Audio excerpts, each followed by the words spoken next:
Varicose వ్యాధితో బాధపడుతున్నారంట. తక్కువ ఖర్చుతో ట్రీట్మెంట్ కావాలి అనుకుంటే ఎవిస్ హాస్పిటల్ని సంప్రదించండి.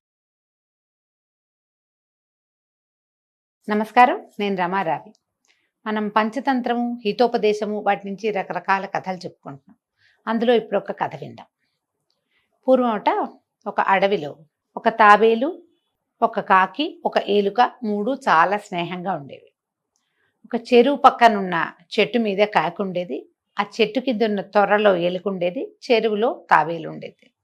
ఈ మూడు కబుర్లు చెప్పుకుంటూ ఉండేవి తరచుగా. వాటి నివాస స్థానాలు అవే అవటం వల్ల ఇంకా వేరే చోటకి వెళ్ళే ఆలోచన లేకుండా చాలా కాలం ఒకే చోట కలిసి ఉండటంతో ఎక్కువ స్నేహంగా ఉండేవి. అయితే ఒకనాడట చిత్రాంగుడు అనే ఒక లేడీ పరిగెత్తుకుంటూ వచ్చిందట అక్కడికి. అది ఎట్లా వచ్చిందంటే ప్రాణభయంతో పరిగెడుతున్నట్టుగా ఉంది. అది వచ్చేసరికల్లా వీళ్ళు ముగ్గురు బయట కూర్చుని కబుర్లు చెప్పుకుంటున్నారు చెరువు గట్టు మీద. కంగారు పడి ఏదో ప్రమాదం ముంచుకొస్తుందని ఎలుకేమో త్వరలోకి పరిగెత్తింది, కాకేమో చెట్టు మీదకి ఎక్కేసింది, ఈ మన తాబేలేమో నీళ్లలోకి పరిగెత్తింది, వెళ్ళిపోయింది.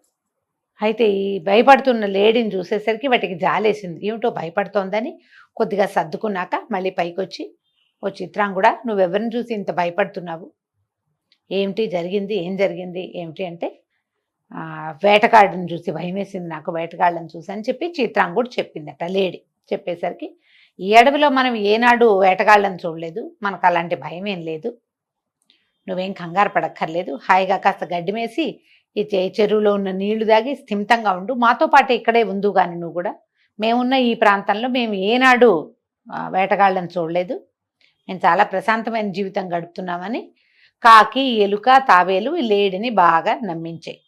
సరే, ఒక పూట కాస్త స్థిమితపడిన తర్వాత ఈ లేడీ మళ్ళీ గడ్డి మేయటానికి అడవంతా తిరగడానికి వెళ్ళి ఏం చెప్పిందంటే, రాజుగారు ఒక ఆయన ఈ దారిని వెళ్తూ అడవిలో దారి విడిచారు, వాళ్ళు అక్కడ ఉన్నారు, ఆయనతో పాటు చాలా మంది వేటగాళ్ళు వచ్చారు. ఈ వచ్చిన వేటగాళ్ళు ఖచ్చితంగా అడవిలో వేటాడతారు, అందులో ఏ తప్పు ఇది లేదు, ఎలాగూ జరుగుతుంది, ఇది ఇక్కడి నుంచి వెళ్ళిపోవటమే మంచిది అనగానే తాబేలుకి భయం వేసింది. అమ్మ బాబోయ్, చాలామంది జనాలు కనుక చేరారంటే వాళ్ళకి ఆహారం కావాలి, అడవిలో ఉన్న పక్షుల్ని, తర్వాత ఏమో జంతువుల్ని, తర్వాత అడవిలో చెరువులో స్వేచ్ఛగా పెరిగేటువంటి చేపల్ని, నా లాంటి తావేళ్ళని పట్టేస్తారు, ఇక్కడి నుంచి వెళ్ళిపోవాలి. ఇది ఇక్కడికి దగ్గరగా ఉన్నారు, ఇక్కడికి ఎక్కువ దూరం లేదు, ఈ రాజుగారు విడిచిన విడిది ప్రాంతము ఇక్కడికి దగ్గరలో ఉంది కాబట్టి, దగ్గరలో ఉన్న చెరువు కాబట్టి ఖచ్చితంగా వేటగాళ్ళు మన చెరువు మీదకే ముందొస్తారు, కాబట్టి ఇక్కడి నుంచి పారిపోవాలని కంగారు పడేసరికల్లా సరే వేరే చోటకు వెళ్తే బాగానే ఉంటుంది, ఈ జనాలకి దూరంగా వెళ్తే బాగుంటుంది, కానీ సరే ప్రయత్నం ఎట్లా, వీళ్ళకేమో దాని దారిని ఎలాగో చెట్టుతోరలో ఉంటుంది, దానికి భయం లేదు, కాకి పైన ఎగురుతుంది, దానికి భయం లేదు. ఇక్కడ దాక్కోవలసిన వాళ్ళిద్దరూ ఎవరు, ఒకటి లేడీ, రెండోది తాబేలు. నీటిలో ఉంటే నేను చెరువులోకి దిగారంటే పట్టేస్తారు వాళ్ళు. సరే తాబేలు బెదిరిపోయి నేను అవతల ఉన్న చెరువులోకి వెళ్ళిపోతానని గబగబా బయటకు వచ్చేసింది.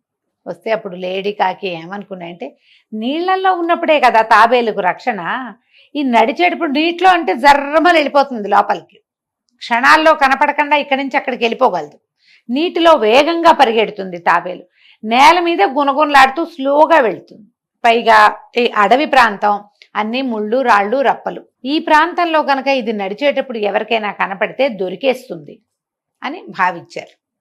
భావించి ఏమనుకున్నారు, చూస్తూ ఉందాం, మనం కూడా వెనకాలే వెళ్దామని సరేననుకున్నారు. తాబేలు బెదురు వచ్చేసరికల్లా ఇంకా ఆగల, మనం కూడా చూడండి ఏదైనా కంగారు పడి యాంగ్జైటీ అవి వస్తే ఎలా యాక్ట్ చేస్తున్నామో తెలీదు మనకి, ప్రమాదాల సంఖ్య ముందు ఆ పని అయిపోవాలనుకుంటాం. ఈ తాబేలు కూడా అదే వేగంతో నేల మీదకి ప్రయాణించడం మొదలుపెట్టింది.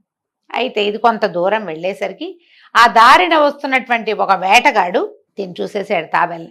అబ్బా, రెడీమేడ్గా దొరికింది తాబేలు, మాంసం చాలా ఆరోగ్యం, పిల్లలు బలంగా పెరుగుతారు, నాన్నకున్న పాత కేళ్ల నొప్పులు అవన్నీ తగ్గుతాయి, వాత బాధలు తగ్గుతాయి అని చెప్పేసి తాబేల్ని పట్టేశాడు. తాబేలుకి తప్పించుకోవటం రాదు, అది నీళ్లలో ఉంటేనే తప్పించుకోగలదు.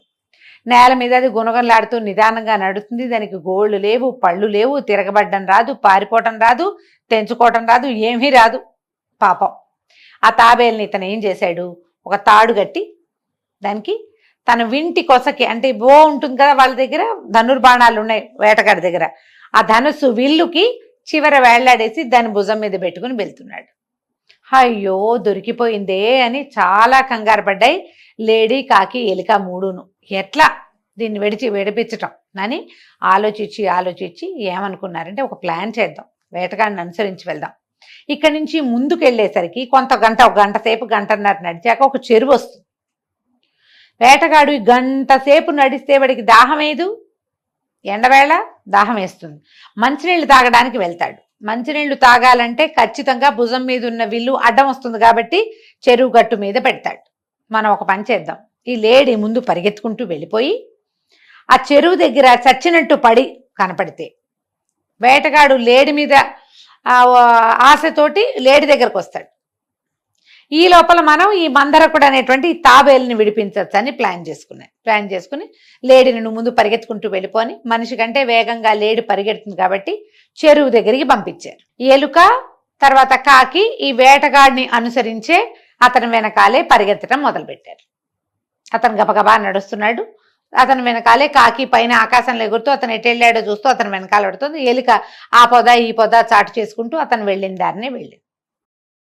సరే వీళ్ళు అనుకున్నట్టుగానే ఒక గంట ముప్పావు నడిచేసరికి చెరువు వచ్చింది. ఆ గట్టు చూసేసరికి అలా వేటగాడికి అబ్బా చాలాసేపటి నుంచి నడుస్తున్నాం, కాస్త కాళ్ళు కడుక్కుని ఒక మాట మొహం కడుక్కుని కాస్త మంచినీళ్ళు తాగితే బాగుంటుందని ఈ భుజం మీద ఉన్న విల్లుని చెరువు గట్టు మీద పెట్టేసి దిగి చెరువులోకి వెళ్ళబోయాడు. సరే అప్పటికే సిద్ధంగా ఉంది లేడీ. చెరువుకి గట్టు మీద లోపలికి దిగుతుండగా బ్యాంక్స్ అంటారు, ఏమంటారు వాటిని, మనం ఒక నీటి జాలుకు దగ్గరగా చచ్చిపడినట్టుగా పడుకుని ఉంది లేడీ అని ఆశ్చర్యపోయాడు. చెరువు గట్టు మించి చూస్తూ అబ్బా ఒక లేడీ అదే చచ్చిపడి ఉంది, ఏదైనా దెబ్బ తగిలిందో ఎవరైనా కొట్టారో ఏమో, రెడీగా ఉంది శుభ్రంగా. లేడి మాంసం అయితే 3 రోజులు బ్రహ్మాండమైన రుచికరమైన మాంసం, తాబేలు ఇంత ఉంటుంది, లేడి పెద్దది కదా. ఇతను ఏమనుకున్నాడు, సరే దీని సంగతి చూద్దాం, దాన్ని కత్తి గనక తీసి చర్మం ఒలిచేసామంటే ఒట్టి మాంసమే వేళ్లాడేసి పట్టుకెళ్ళిపోవచ్చు, ఇక్కడే ఆ పని కూడా అయిపోతుందని తన సామాన్ల నుంచి భుజానికి ఒక సంచి ఉంది, అందులోంచి కత్తి తీసుకుని ఈ లేడి మన తాబేలుని కట్టి ఉన్న విల్లుని అక్కడ వదిలిపెట్టి లేడి వైపుకి నడవటం మొదలుపెట్టాడు. ఆ లేడి ఎట్లా పడుంది, కాళ్ళు ముందు కాళ్ళు వెనక కాళ్ళు ఇట్లా వేళ్లాడేసి పొట్ట ఉబ్బిచ్చి చచ్చినట్టు పడుంది. దాని మీద కాకి ఇట్లా పొడుస్తున్నట్టుగా కూర్చున్నది. దూరం నుంచి చూస్తే చచ్చిన డెడ్ బాడీని కాకి పొడుచుకుని తింటున్నట్టుగా కనపడుతోంది. ఇతను ఈ గట్టంతా దిగి వెళ్లే లోపల ఎలుక పరిగెత్తుకుంటూ వచ్చి ఈ తాబేలుని విల్లుకేసి కట్టేసిన తాళ్ళని కొరికేయంగానే తాబేలు నీటి జాలు చూసేసరికల్లా తాబేలుకి వేగం పెరుగుతుంది. గబగబా నడుస్తూ ఈ చెరువు గట్టు మీద నుంచి నీళ్లల్లోకి వెళ్ళిపోయింది. ఈ వేటగాడు దగ్గరికి వెళ్ళేసరికల్లా కాకి రివ్వుమని ఎగిరిపోతూ కావు కావు కావు అంతే. ఈ కావు కావు అనగానే అన్ని బిర్ర బిగిసి కాళ్ళు నీడ్చి పడుకున్నటువంటి లేడీ ఒక్క గంతును లేచి ఒకటే పరుగు తీసింది. వేటగాడు ఆశ్చర్యపడి పోసి దీని దుంపదేగా చచ్చినట్టు పడుందే, క్షణాల్లో లేచేసింది, అయ్యో లేడి మాంసం దొరకకుండానే పోయిందే అనుకుంటూ గట్టు మీదకి వచ్చాడు. కాసిన మంచినీళ్ళు తాగాడు. గట్టు మీదకి వచ్చేసరికల్లా ఏముంది, తను పెట్టున్న విల్లుకి కోసం ఉండవలసిన తాబేలేమో లేదు. తాబేలు తప్పించుకుంది. అది ఉన్నది పోయింది, ఇది పోయింది అని అనుకుని నేనేం చేశానంటే మబ్బులో నీళ్లు చూసి కుండలో ఉన్న నీళ్లు వలకపోసేసినట్టు చేశాను.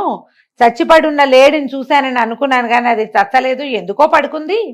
వీళ్ళే ప్లాన్ చేసి పడుకున్నారని అతనికి ఎట్లా అర్థం అవుతుంది? జంతువుల్లో ఉండే ఐక్యత మనుషులకు అర్థం కాదు. మనుషులకి వాటి భాష తెలియదు కదా, ఒట్టి కదలికలే తెలుస్తాయి. ఈ తాబేలు నీళ్ల దగ్గరకు వచ్చేసరికల్లా ఎట్లా తప్పించుకుందో తాబేలు కూడా పోయింది. మబ్బులో నీళ్లు చూసి ముంతలో నీళ్లు బలకపోసుకున్నట్టుగా రెడీగా ఉన్న ఆహారాన్ని వదిలిపెట్టేశాను, తెలివి తక్కువ వాడిని అని తన తెలివి తక్కువతనానికి తనే తిట్టుకుంటూ ఈ వేటగాడు తన విల్లు తీసుకుని దారిని వాడు వెళ్ళిపోయాడు. నీళ్లలోకి ప్రవేశించిన తాబేలు హాయిగా దాని దారిన అది ఉంది.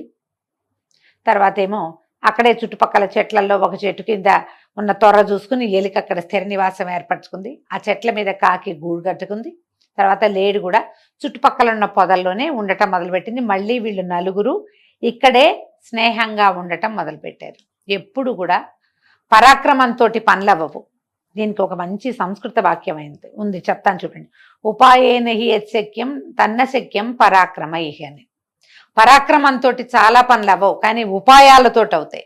ఒక్క ఐడియా ఉంటే చాలు, మన జీవితమే మారిపోతుంది. అది చూడండి, ఈ కొత్త కొత్త క్యాప్షన్స్ ఇవన్నీ వీళ్ళు కనిపెట్టినవి కాదు, పురాతనమైనవే. ఈ హితోపదేశము, పంచతంత్రము వాట్లలోనే ఇలాంటి వాక్యాలు ఉంటాయి.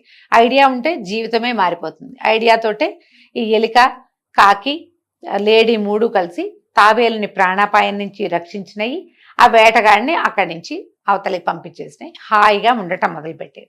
ఇట్లా ఉపాయాలతో కూడినటువంటి చిన్న చిన్న కథలని మనం పిల్లలకి చెప్తున్నా, మనమే ఆలోచించుకుంటూ ఉన్నా కూడా బ్రెయిన్ మరింత షార్ప్గా అవుతుంది. ఈ కథని విష్ణు శర్మ గారు ఈ రాజుగారి అబ్బాయిలకి చెప్పాడు. కథ కంచికి మనం ఇంటికి.